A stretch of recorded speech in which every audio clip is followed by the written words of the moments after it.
ನಮ್ಮದೇ ಅಂತೇನಲ್ಲ, ಅವ್ರು ಇಚ್ಛೆ ಮಾಡ್ಕೊಂಡಿರೋದು ತಿನ್ಬೋದು ಅಂತ. ಪರಸ್ತ್ರೀಯರ ಸಂಘ ಮತ್ತು ತನ್ನ ಮನೆಗೆ ಹೆಂಡತಿ ಇರ್ಲಕ್ಕೂ ಕೂಡ ಪರಸ್ತ್ರೀಯರ ಸಂಘದೊಳಗೆ ಭೀ ಹೋಗ್ಲತ್ತರದು. ಅದು ಭೀ ಸಾಧು ಸಂತರು ಶರಣರು ಸೂಫಿಗಳು ಹೇಳ್ಯಾರ, ಸತಿಪತಿಗಳೊಂದಾದ ಭಕ್ತಿ ಹಿತವಾಗಿರ್ಬೋದು ಶಿವಂಗಿ ಅಂತ. ಎರಡು ಗಂಡ ಹೆಂಡತಿ ಮನಸ್ಸು ಹೆಂಗಿರ್ಬೇಕು ಅಂದ್ರೆ ಎಲ್ಲರ ಹೋದ್ರು ಶಿವಪಾರ್ವತಿ ಕುಂತಾಗಿರ್ಬೇಕು ಅಂತ. ಇವತ್ತು ಹೆಂಡತಿ ಮ್ಯಾಗ ಮನಸ್ಸಿಲ್ಲ ಮನುಷ್ಯನ ಒಂದು ಹೆಂಗ್ಯದ ಅಟೆಂಡ್ಮೆಂಟ್ ಆಗ್ಯದಕ್ಕೆ ಯಾರು ಚಲೋ ಕಾಣಿಸ್ತಂದ್ರೆ ಅವ್ರಿಗೆ ಅವ್ರ ಮೇಲೆ ಪ್ರಭಾವ ಬೀಳೋದು, ಅವ್ರ ಹಿಂದೆ ಹೋಗೋದು ಏನೇನೋ ಆಗ್ಲತ್ತದ.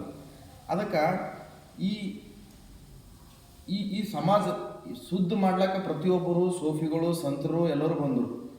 ಈಗ ನಮಗೆ ಫಾರ್ ಎಕ್ಸಾಂಪಲ್ ಇವತ್ತು 21ನೇ ಶತಮಾನದಾಗ ಬ್ರಹ್ಮಶ್ರೀ ಸುಭಾಷ್ ಪತ್ರಿಜಿ ಅವರು ನಾವೆಲ್ಲ ವಚನಗಳು ಬುಕ್ಗಳು ಮೀಡಿಯಾಗಳು ನೋಡತ್ತಿದ್ದೇವೆ, ಪ್ರವಚನ ಕೇಳತ್ತಿದ್ದೆವು, ಆದ್ರೆ ನಾವು ಯಾರೂ ಮಾಡ್ಲತ್ತಿಲ್ಲ.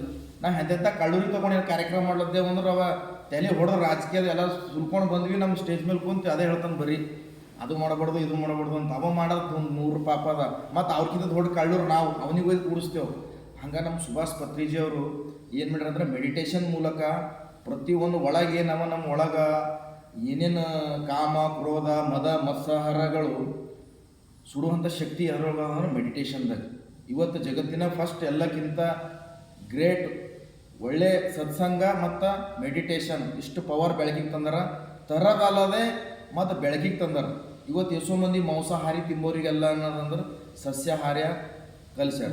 ಮತ್ತು ಪರಸ್ತ್ರೀಯರ ಸಂಘ ಎಷ್ಟು ಹೊಲಸದ, ನಿಮಗೆ HIV AIDS ಆಯ್ತು ಅಂತ 12ನೇ ಶತಮಾನದ ಬಸವಣ್ಣವ್ರು ಹೇಳ್ಯಾರ, ಛಲಬೇಕು ಶರಣಂಗೆ ಪರಸತಿ ಅನ್ನುವ ಸಂಘವಲ್ಲೇ ನಂಬ. ಅಂದ್ರೆ ಅದು ಏನಾಯ್ತದ, ಮತ್ತೊಬ್ಬರ ರಕ್ತ ನಿಮಗೆ ಕಲಿಯಲ್ಲ, ನಿಮ್ಮ ರಕ್ತ ಅವ್ರಿಗೆ ಕಲಿಯಲ್ಲ. DNA ಟೆಸ್ಟ್ ಮಾಡ್ರೆ ಗೊತ್ತಾಯ್ತದೆ. ಅಂದ್ರೆ ನಮ್ಮ ಕಾಯಿಲೆಗಳು ನಮ್ಮ ಶರೀರಕ್ಕೆ ನಾವೇನು ಮಾಡಿದೆವು ಅಂದ್ರೆ ಇದು ದೇಹವೇ ದೇಗುಲವಯ್ಯ, ದೇಹ ದೇಗುಲ ಮಾಡ್ಕೊಳತ್ತಿಲ್ಲ, ನಾವು ನರಕ ಮಾಡ್ಕೊಳತ್ತಿದ್ದೆವು. ಅದಕ್ಕೆ ಬಸವಣ್ಣವ್ರೊಂದು ವಚನ ಹೇಳ್ತಾರೆ, ಕೊಲ್ಲೇನಯ್ಯ ಪ್ರಾಣಿಗಳ ಮೆಲ್ಲೇನಯ್ಯ, ಕೊಲ್ಲೇ